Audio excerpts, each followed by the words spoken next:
Okay, so we're continuing our discussion of Arvus. So now I want to go over today a very fascinating machlokas between the Noda Yehuda and Rabbi Akiva. And that is the following. The Gemara in Brachos, some of you might have learned this Gemara.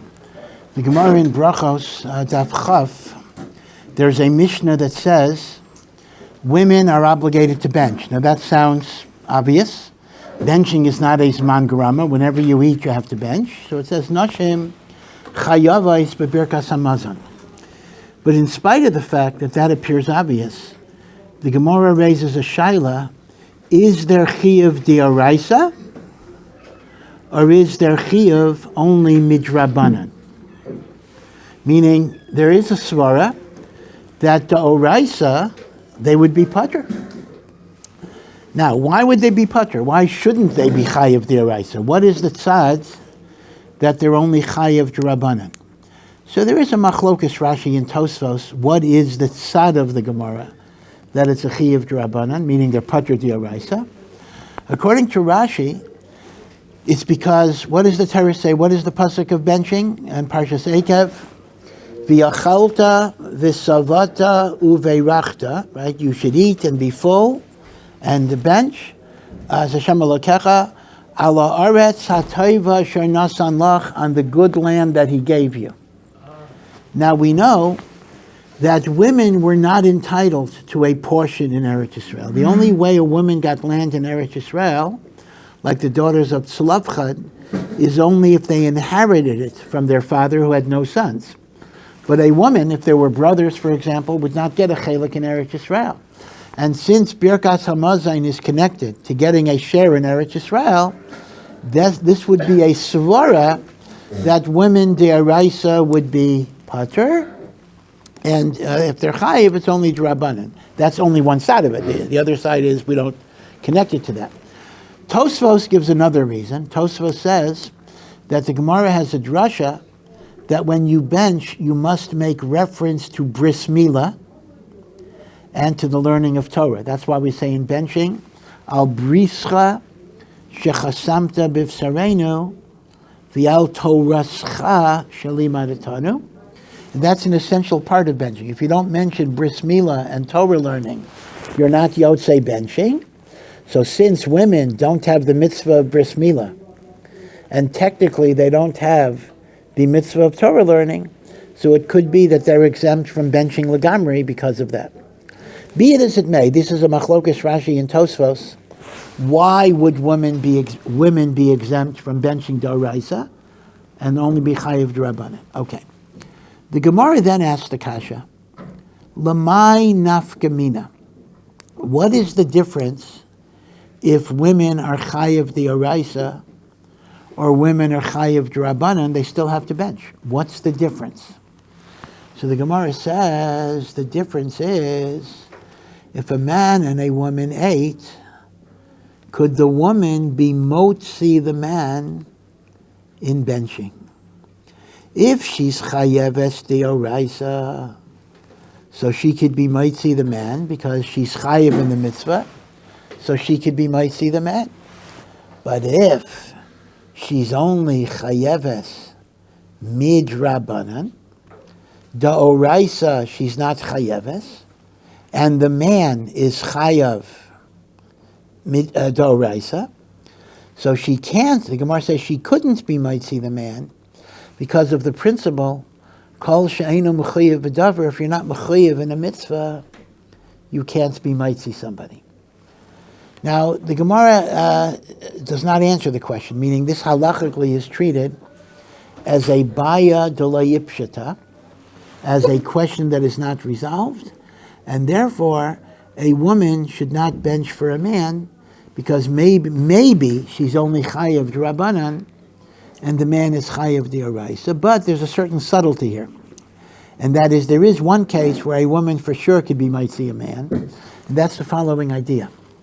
D'oraisa, you're not chayav to bench unless you're full. V'yachalta, you have to eat. V'savata. That's called kedei seviyah. Midrabanan, if you eat a kazayas of bread, you're chayav to bench. So, Let's say the woman is full. The woman ate Kedei Sevilla, but the man only ate a Kazayas. So it turns out, in a case like that, they're both Chayav D'Rabbanan, albeit for different reasons. She may be Chayav D'Rabbanan because women are only Chayav D'Rabbanan, and he's Chayav D'Rabbanan because he only ate a Kazayas and he's not full. So, where they're both D'Rabbanans, the woman could be Motzei, the man. But if the man ate Kedei Sevilla, even if the woman ate Kedei Sevilla, because it's a Baya de la Yipshita, if she's Chayeves D'Oraisa or D'Rabbanan, a woman could not be Motzei a man. Okay, so let's go over the permutations here because they are very fascinating. If they're both Kedei Sevilla, Misafek, a woman cannot be Motzei a man because maybe she's D'Rabbanan and he's the Oraisa. If the woman is Kedei Sevilla and the man ate a Kazayas, for sure she could be Motzei because she's at least Chayav D'Rabbanan and he's Chayav D'Rabbanan. Now, what if they both ate a Kazayas? In other words, if the woman ate Sevilla and the man ate a Kazayas, she could vaday be Motzei. What if she ate a Kazayas and he ate a Kazayas and neither of them are full? So you might argue, well, listen, he's Chayav to bench Midrabanan and she's Chayav to bench Midrabanan on a Kazayas. So it should be the same. So Taisus in Megillah is Machadesh, a very interesting svara that does not appear in the Gemara itself. Taisus is Machalek between a two-level D'Rabbanan and a single-level D'Rabbanan. Because if a woman eats a Kazayas, in order to make her Chayav, you have to go through two rabbinic steps. You first have to say a woman is Chayav Midrabanan like a man, Midrabanan, and then you have to say there'll be a Chayav on a Kazayas. You need two separate Takanas Chachamim. See, if the woman ate Kedei Sevilla, you only need one rabbinic level to be Mechayev her, that women are Chayav to bench. But when a woman eats a Kazayas, you need a two-level Rabbanan. So Tosfos says, the same way a D'Rabbanan cannot be Motsi and Arvut, a trey D'Rabbanan cannot be Motzei Echad D'Rabbanan. That's Taisus' Kiddush in Megillah. The Gemara never said, there is no Gemara that says such a svara at all, but this is Taisus' Kiddush of a trey D'Rabbanan cannot be Motzei Echad D'Rabbanan because the levels of the Chiyuv are different. So again, it's Pashat. A D'Rabbanan cannot be Motsi and Arvut. A Chad D'Rabbanan can be Motzei Echad D'Rabbanan. That would be where the woman ate Kedei Sevilla and the man ate a Kazayas, for sure. And if it's a trey D'Rabbanan, being Motzei Echad D'Rabbanan, so Taisus is Mechadish, that doesn't work. Okay. Be it as it may, therefore, the Gemara's Maskana is, it's a Bayad L'Yipshita, but on the tzad that women are only Chayav D'Rabbanan, they could not be Motzei a man who ate Kedei Sevilla, right? That's for sure. So Frek the Rush asks the following kasha. Even if women are peturais from Birkas HaMazon, why can't she bench for a man who's Chayav the Oraisa because of the principle of Kol Yisrael Arev Zelazah? Bishlama, a katan can't bench for me because the same way a katan doesn't have mitzvahs, he doesn't have arvus either. But the woman is an adult, so even if she's exempt from benching, I mean, I mentioned before, a man who already ate Miyikar Hadin is allowed to bench. Right. Again, let's talk about a man to a man. Let's imagine you ate even Kedei Sevilla. You're Chayav the Oraisa. You're Chayav the Oraisa.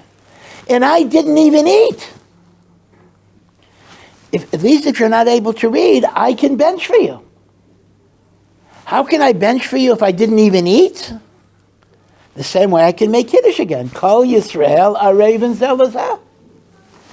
The only thing I can't do is I can't lead the Zimun because of the words Baruch Shachalnu Mishalai. And yet, if I ate a kazayas, I could. In other words, if I ate a kazayas of bread, I could lead the benching and be Motzei you even if you ate Kedei Sevilla. Even though I'm only a D'Rabbanan, And in fact, because of Kol Yisrael Ha'Reven Zelazeh, I theoretically could be Motzei you even without eating at all. But if I'm leading a Zimun, I have to say the words Baruch Shachalnu. So I have to eat, but even a kazayas of bread would be good. So it's not a question of a drabanan and a doraisa. Kol Yisrael Ha'Reven Zelazeh makes me mechuyev. So frek darash, what difference does it make if a woman has a chi of the araisa to bench or a chi of drabanan to bench? Even if she has only a chi of drabanan, through the principle of Kol Yisrael Ha'Reven Zelazeh, she should be like a man who ate a kazayas, or a man who didn't even eat. Even the need for a kazayas is only because of zimun. It's a good kasha, right? Kol Yisrael Ha'Reven Zelazeh. Okay, a katan, you're not going to say a katan can do it because a katan doesn't have arvus, but she has arvus. She's an adult woman. So the Rush answers in 3 words. The Rush says, "Ein arvus banashim," that the principle of Kol Yisrael Ha'Reven Zelazeh does not apply to women. Now, what that would mean in a literal way would be that men and women are treated like 2 different nations, so to speak. So women are responsible for women, and men are responsible for men. But there's no Kol Yisrael Ha'Reven Zelazeh of a woman towards a man. So, if she's chayeves d'oraisa, she could be Motzei, because even without arvus, she could be Motzei, because she's chayev. But if she's not chayev, or she's only chayev d'Rabbanan, and the only reason you could be Motzei is because of Kol Yisrael Ha'Reven Zelazeh, the Rush says, again, we'll see that what the pshat in the Rush is, that ein arvus benashim. So based on this, the Noda B'Yehuda says the following Kiddush, which will totally undermine everything we talked about, but we don't paskin like the Noda B'Yehuda. The Noda B'Yehuda, again, just to be sure people know who he is, this is Rav Yecheskel Landau, who was the great Rav of Prague in the 1700s, one of the great Gedolei Dor, one of the great Gedolei Achronim, not just in his time, but of all times. And he wrote a number of svarim on Shas, not on all of Shas, but a number of Masechtas. He wrote the Tzlach, Tzion L'Nefesh Chaya, on Brachos, for example, Psachim, Beya. His Tshuvas are classic Tshuvas, the Noda B'Yehuda. But he also wrote Ha'aras on the Shulchan Aruch that are called Dogol Mirvava. So technically, what I'm going to tell you now is not in the Noda B'Yehuda, it's in the Dogol Mirvava. It's in the Shulchan Aruch, Reish Ayin Aleph, Hilchais Kiddush. And so when I say Dogol Mirvava, that's the same thing as Noda B'Yehuda, Rav Yecheskel Landau. And he says the following. There's a mitzvah of Kiddush, right? And the mitzvah of Kiddush has certain requirements. One requirement is that you say it over wine, grape juice, or bread, or chamar medina. You say it over something. And there's a second requirement of Kiddush b'makam su'uda, that you're only yotzei Kiddush if you eat something that is halachically classified as a meal. That can either be bread or cake or whatever, meaning you're not yotzei Kiddush unless you have a makam suda, right? So if I heard Kiddush, let's say here, I'm not allowed just to have liver or cake, or I'm sorry, a liver or herring or whatever it is, because that's not called a seuda. It has to be bread or cake or mazonos. That's called ein kiddush el b'makam suda. But the Noda B'Yehuda says, based on the Rambam, that the requirement that you make kiddush over wine, or that you make kiddush b'makam suda, are only rabbinic requirements. D'oraisa, you fulfill the mitzvah of Kiddush by just saying words about Shabbos. D'oraisa. Vayechulu. Now says the Magen Avraham based on the Rambam, listen to this. Every man who davens Ma'ariv in Shul Friday night has been yotzei the chiyuv of Kiddush d'oraisa. D'oraisa. Because he said, Vayichulu. He said it in the Amidah and he said it after the Amidah. So when I, as a husband, come home, my chiyuv of Kiddush is only rabbinic. Why is it rabbinic? Al hayayin b'makam suda. But I'm not mechuyev in Kiddush d'oraisa because I was yotzei with vayichulu. If my wife did not daven ma'ariv, however, she is chayeves d'oraisa. Remember, Kiddush is one of the exceptions. Even though it's man grama, we compare the positive and the negative.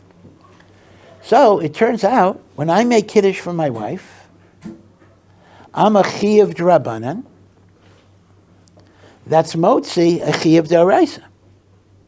Now, if I'm doing it for another man, even though I was yaitse already, in fact, even if I have no chiyuv of Kiddush at all, even d'Rabbanan, I make Kiddush already, I can do it over and over again because Kol Yisrael Araven Zelazeh.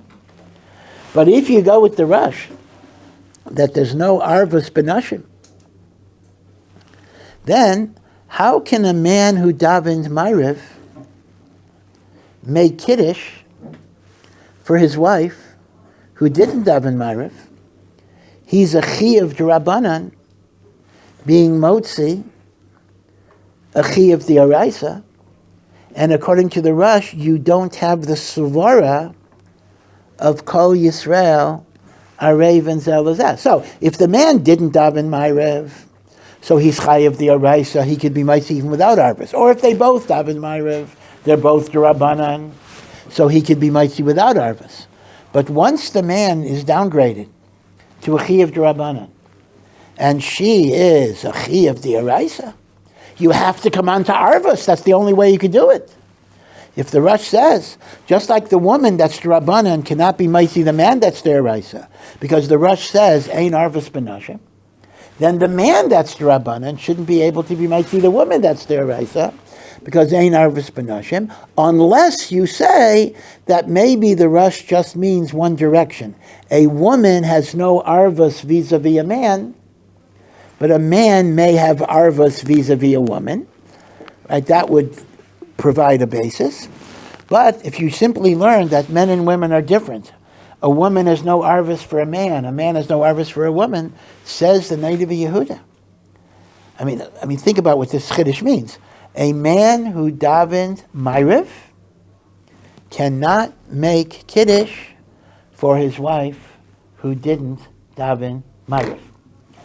That's pretty astounding. That actually means the woman would either daven Ma'ariv or the woman would make her own Kiddush. The man cannot be Motzei because once the man is Mechuyev d'Rabbanan, he could only be Motzei somebody else because of Arvus. And the Rush says, Ein Arvus Banashim. Now, the Mishnah Berurah brings the Shita of the Dagol Mirvava and gives a lot of reasons why we don't paskin like this. So don't be guys are not married yet, but don't worry about it. You can make Kiddush. The bottom line is, you can make Kiddush for your wife, even if you davened Ma'ariv and she didn't. And the Mishnah Berurah gives a number of different reasons. The Ber Halacha gives a number of different reasons for this. Remember, the problem the Noda Yehuda posits is the asymmetry between the husband that's only a Drabanan and the wife that's the Araisa. Now, there are two different ways you can break the asymmetry. One is to make the husband the Araisa still. And the Mishnah Berurah points out, if a man knows he's going to go home and plans on making Kiddush, it's ki'ilu he had kavana when he said vayichulu, not to fulfill the mitzvah of Kiddush. And there is a machlokas generally. In order to fulfill mitzvahs, do you need kavana to be yotzei or not? But everybody's moda. If you have kavana not to be yotzei, you're not yotzei. So the Mishnah Berurah says it's a davar pashut. The man is not yotzei by yechulu because he's mechavein that he's going to make kiddush.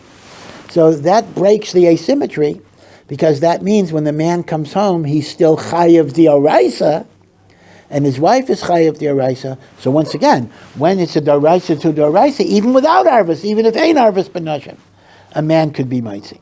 Right? That's one way that you break the asymmetry, that the husband is still d'oraisa, because it's ki'ilu he was mechavein not to be yotzei. There's another way to break the asymmetry, based on a Gemara in Arvei Psachim. The Gemara in Arvei Psachim mentions that when you say Kiddush on Shabbos, even though the Oraisa could be in your own words, it doesn't have to be a nusach. The Oraisa would anything about Shabbos, but you are required to incorporate in your Kiddush of Shabbos a mention of Yetzias Mitzrayim. Like we say in Kiddush, Zecher LiYetzias Mitzrayim. How do we know this? So the Gemara in Psachim says it is a Gezerah Shava, because it says in the fourth commandment, which is the source of the mitzvah of Kiddush, Zochor es Yom HaShabbos L'Kadsho. Remember the day of Shabbos to keep it holy. Zochor, that's the makor of Kiddush. And it says by Yetzias Mitzrayim, Zochor es Hayom Hazeh, remember the day Asher Yatsasem Mi Mitzrayim, the day that you left Mitzrayim, Zochor, Zochor, that you got to incorporate the Zochor of Mitzrayim into the Zochor of Shabbos.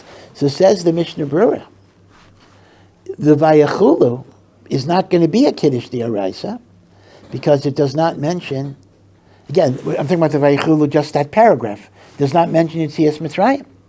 So without Yetzias Mitzrayim, the husband is not Yotzei Kiddush, so he's still D'Oraisa. Now he does mention, the Mishnah Berurah says, that perhaps the Dogel Mervava may have a stronger point when it's a Shabbos and Yom Tov davening. This is very fascinating. In the Yom Tov davening, we say, let's say it's Shabbos and Yom, let's say Yom Tov is Friday night.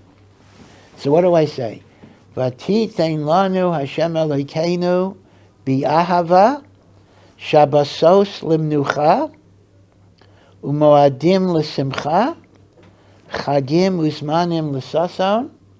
Right, if you're following the words, it's Yom Chag HaSukkos hazeh, no, it's Yom HaShabbos hazeh, it's Yom Chag HaSukkos hazeh, Zaman Simchasenu, Biyava Mikra Kodesh, Zecher LiYetzias Mitzrayim. Bingo!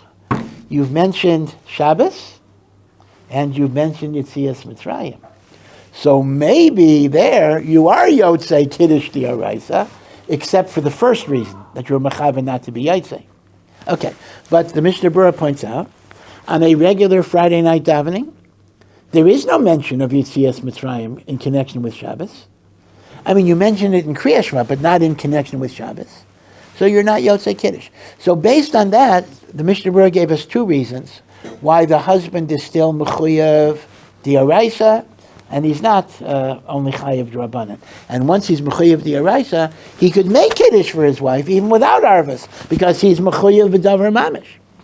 Now, there's an opposite way of proceeding, that the wife might also be a D'Rabbanan, because if you're going to tell me the husband is Yaitzi with Vayachulu, ignoring the two reasons of the Mishnah Berurah, then maybe the wife is Yotzei with lichbenching. She said, Lahadlik Ner Shel Shabbos. Or, if they talk to each other, she's Yotzei with saying Good Shabbos. Shabbat Shalom. In other words, if you're going to tell me she's not Yotzei because she didn't mention Ziyaf Mitzrayim, then the husband is not Yotzei. So either they're both D'Oraisas, or they're both D'Rabbanans. Right? That's the way you can break the asymmetry. But comes Rabbi Akiva Eiger and offers a whole new interpretation of the Rush, in which even if we accept the Dogel Mervava's premise, which is questionable, that the man is D'Rabbanan and the woman is D'Oraisa, there's still not going to be a problem. And he says Gavaldik, although I have to admit it does not fit the words of the Rush so well, but in Svara, it's what we call an Eizena Svara, an iron Svara. He says like this.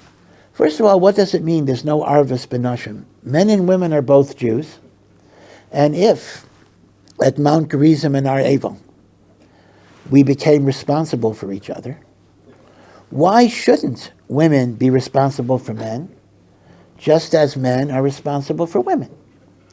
In other words, what type of business is it? Ein Arvus B'Nashim. So says Rabbi Akiva Eiger The Dogel Mervava misunderstood what the Rush meant. What the Rush meant is the following. The idea of Kol Yisrael Arev Zelazeh, every Jew is responsible for another Jew, is not a stand-alone mitzvah. It's a component of your chiyuv in the mitzvah. So when you became chayav in Kiddush, part of your chiyuv in Kiddush is not just for you, but to ensure that other people are yotzei as well. Arvus is a subdivision of your chiyuv in a mitzvah. Memela, Rebbe Kiveger says, the Rosh's svara is you only have arvus on a mitzvah that you yourself are chayiv to do. Once you're chayiv to do the mitzvah, then you have arvus that other people do the mitzvah. On a mitzvah that you're not chayiv to do, you don't have the arvus. So memela, that's what the Gemara means. The Gemara says if women are not chayav in benching the araisa, they can't be Motzei a man. And when the Rosh says ein arvus b'nashim, he means if women are exempt from benching, they don't have doraisa. They don't have arvus.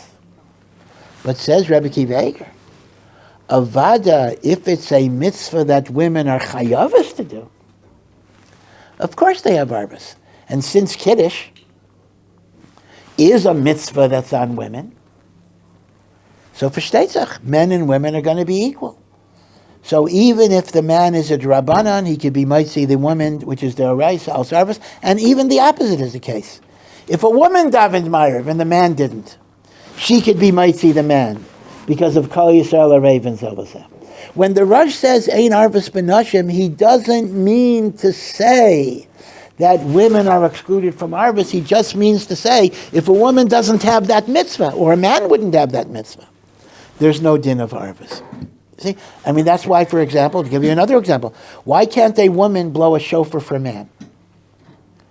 Answer: well, women are not chayavis in shofar, and therefore they can't blow for men. Why don't you say Kol Yisrael Arev Zelazeh?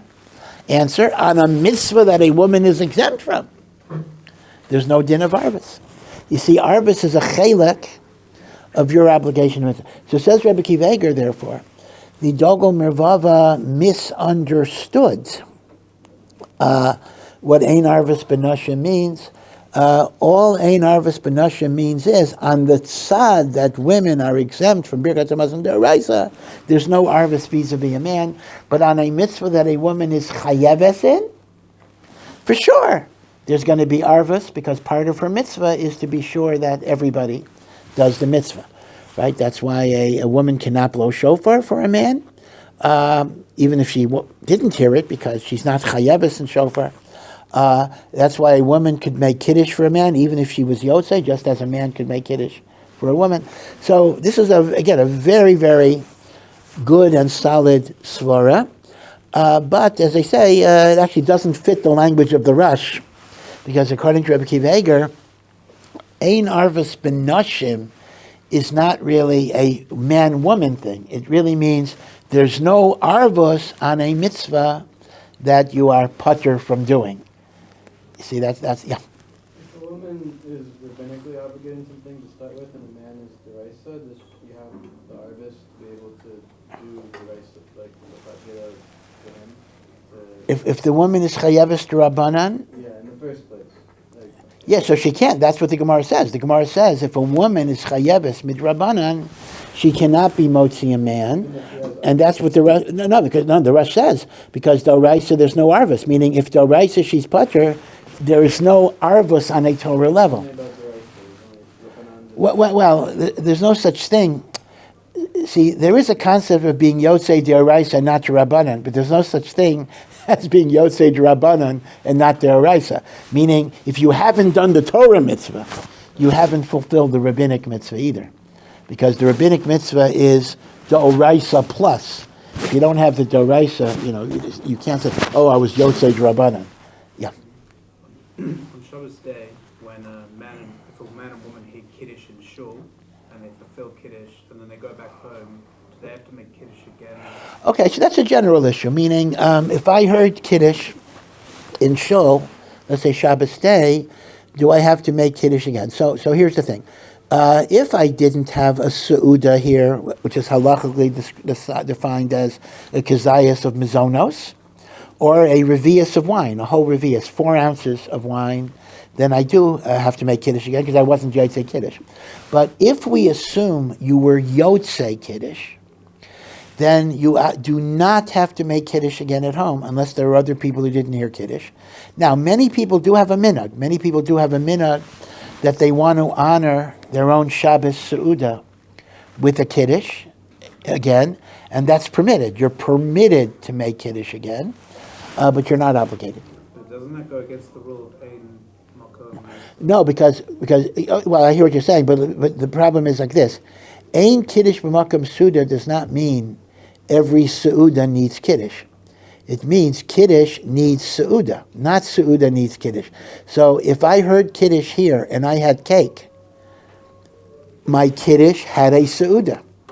If my Kiddush has a Seuda, then when I make another Seuda, I don't have to have Kiddush. Meaning, it doesn't say, Ein Seuda ela b'makom Kiddush. It doesn't say, there's no meal except in the place where you made Kiddush. It says, there's no Kiddush except in the place you made a meal. And if halachically a kazayas of mizonos or a revius of wine qualifies as a meal, my Kiddush had a seuda. So I'm yotzei my chiyuv of Kiddush. By the way, this raises the issue of Friday night Kiddush. Again, the minhag of yeshivos is we don't make Kiddush in shul Friday night.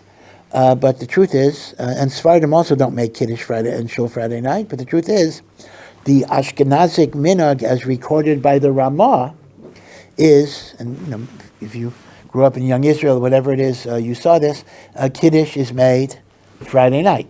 Now the problem is, the Gemara explains already in Arvei Psachim, this was an old custom, that the reason Kiddush was made in shul is because there were people, poor people, who used to eat in the shul. So for them it's a Makam Suda. We don't eat in the shul, so none of us are Yotzei with that Kiddush. In other words, it's done as a Takanas Chazal, but we are not Yotzei. So the question becomes, so wait a second here, so how can the guy who makes Kiddush drink from the wine? You're not allowed to eat or drink until you're Yotzei Kiddush. And the guy is not Yotzei Kiddush, unless he eats Mizonos or something like that. So what does the person do who makes Kiddush in shul Friday night? So the truth of the matter is, it's brought down to Reaber brings, the wine should be given to a katan to drink. Meaning, if I make Kiddush in shul Friday night, I'm not allowed to drink the wine. Essentially, I was Motzei the katan. I made the bracha to be mechanech the katan in the mitzvah, and the katan drinks the wine. Okay. What if there is no katan? What if there's no kid, right? So here, what you have to do is this. A revius of wine, b'di'evid, is called a makam suda, which means to say, it's not enough just to take a taste. You have to drink the whole revius of wine, and that b'di'evid is a makam suda. Now then there's a machlokas. Well, wait a second here. How much wine do you normally have to drink just for Kiddush? You have to drink malo lugmav, a cheekful, which halachically is described as most of a revius. So for the mitzvah of Kiddush, let's go with the revius as 4 ounces. Again, machloksa, but let's go with 4 ounces to keep it simple.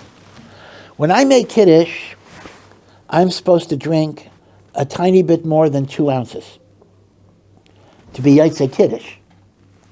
But to be Yotzei Seuda, if I'm not going to have mazonos or cake or bread, I got to drink 4 ounces.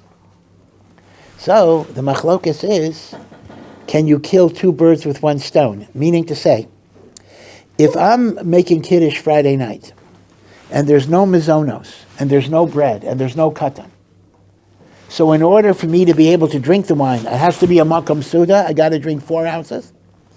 Is that 4 ounces in addition to the 2 ounces? So I got to drink a cup and a half, Or can the 4 ounces include the 2 ounces I have to drink because of Kiddush? So optimally, it should be separate. Optimally, you should drink a cup and a half. You drink 2 ounces for Kiddush, and then 4 ounces for Seuda, even if you have to pour more wine. B'diavad, if there isn't enough wine or whatever it is, you can kill 2 birds with 1 stone, but that does mean the Makadesh has to drink 4 ounces. Okay, if he just takes a sip, he's actually doing an Aveira, because he is drinking something without being Yotzei Kiddush. Right? You're not allowed to eat or drink unless you're Yotzei Kiddush. And in order to be Yotzei Kiddush, at least midrabanan, it has to be b'makom seuda. Seuda is a kazayas of bread, a kazayas of mizonos, or a revius of wine. So if I just take a sip of the wine Friday night, even if I drank 2 ounces, which is good for Kiddush, I'm not Yotzei Kiddush because I didn't have a Seuda with that Kiddush. So if that's the case, the drinking of the wine is an Aveira because you're drinking without being Yotzei Kiddush, right? You see? So the machlokas is, do I have to drink 6 ounces or 4 ounces? But right, can I kill 2 birds with 1 stone? But I have to have for at least 4 ounces. Yeah. When someone makes Kiddush, they start drinking the wine before they have their meal. So they're drinking it before. No, it's a good point. You're correct. This is an interesting example where you're actually drinking the wine before your meal, but apparently Ein Kiddush of Makom Suda allows you to do that, meaning as long as your Kiddush will be in the place of your meal, you could eat and drink even before you made it a meal, meaning you don't have to make it a meal first. That's why, for example, if I heard Kiddush here, I could have, let's say, chopped liver and herring before. I mean, it's a good idea to have mazonas first, just to be sure, but I could have the herring before I have the crackers. But I have to have the crackers, so it's like I'm eating the herring on credit. Yeah. In general, when someone's making Kiddush on Friday night or Shabbos day, and what they do sometimes when they have guests is they have bottles of wine, and they pour a bit of the wine into the bottle so everyone can pour their own cup. Should the person, although it's a germs thing, should the person ideally drink it first and then pour it in? Yeah, so it really depends on the environment that you're in. Hasidim tend to be a little liberal, makel on this. But I do. I make Kiddush. I don't know if you notice. If I make Kiddush, I always pour the wine in another cup, and I either drink from the other cup or whatever. In other words, the cup in which I pour the wine in the other bottles is something I haven't drunk from. So that probably is a good hanhaga because of germs and the like. If you're within your own immediate family, probably people don't care so much. Yeah. If you drink from it and pour it, isn't it an issue with yain pagum? No, because once you said the bracha on it, when it was not pagum, there's no problem of pagum after you made the bracha. It's only before you make the bracha. So when would it be an issue with yain pagum? No, yain pagum would be if I drank the wine, I then return it to the bottle, so it shouldn't be used for the next Kiddush unless I'm masakin it by adding. In other words, the problem is not now. The problem is next time it's going to be used, I would be making the bracha on a kos pagum. But it's not a problem for this Kiddush. Yeah. Someone that reads it and doesn't know what he's reading. He doesn't understand Kiddush? Yeah. Well, it depends on the situation. If he doesn't know what he's doing, he's not Yotzei. But if he knows that this is a prayer in honor of Shabbos or a shevach in honor of Shabbos, even if he doesn't understand the words, you are Yotzei. You are Yotzei Kiddush, even if you don't understand the words, as long as you know you're saying Kiddush. I mean, if you don't know what this is, then you're talking about Yotzei. Yeah. My understanding is the one that's being mekadesh, he has to have at least a cheek full of wine and have a suda. Yeah. He's being Motzei me, and I have my mizonos, but he didn't drink a cheek full of wine, but the Kiddush still... No, see, there's a problem. If I'm Motzei you, I don't have to have a suda as long as you have a suda. But I still have to drink either a cheek full of wine or see, we actually paskin the Makadesh doesn't have to drink. Someone has to drink a cheekful of wine. If no one drank the cheekful Then nobody's yotzei. Nobody's yotzei. The drinking is a chelek of the mitzvah of Kiddush. But it doesn't have to be the Makadesh drinking. It has to be somebody. Yeah, question, yeah. Yeah, that's a good question. Again, some Hasidim in particular have a minhag, but it's a minhag. It's not a requirement. It seems that since Me'ikar Hadin, Suda Shlishus doesn't have to be a Sudan bread at all, even though L'chatchila it should be. So Kiddush B'makam Suda is limited to what requires a real Suda, and therefore Suda Shlishus is not a real Suda in that way. My second question is, the Rav mentioned the other day in regards to the end of Yom Kippur, that when it's time for Kiddush, that there might be an exception to drink water. Was that correct? That is correct. Once the Zman of Kiddush comes, you cannot even drink water. You can't even drink water. That's correct. Oh, I see. Unlike Havdalah. When the Zman of Havdalah comes, you can still drink water, but not anything else. Right. But Kiddush, you cannot even drink water. Now again, if you're sick, that's a separate thing, but generally speaking, not even water. Right. Okay, have a good, okay. One question? Yeah. If someone's making Kiddush for you, and they have like they're pronouncing Hebrew in a way that you don't understand, like it's like a chassid or something pronouncing Hebrew, and you don't really understand what they're saying. Yeah. Can they still Motzei? Yeah. But they have to know it's Kiddush, and they have to be kavanah to be Motzei, Yeah. Okay, take care. Thank you for listening to this Osamech production. To find out more and to partner in our mission, please visit ohr.edu.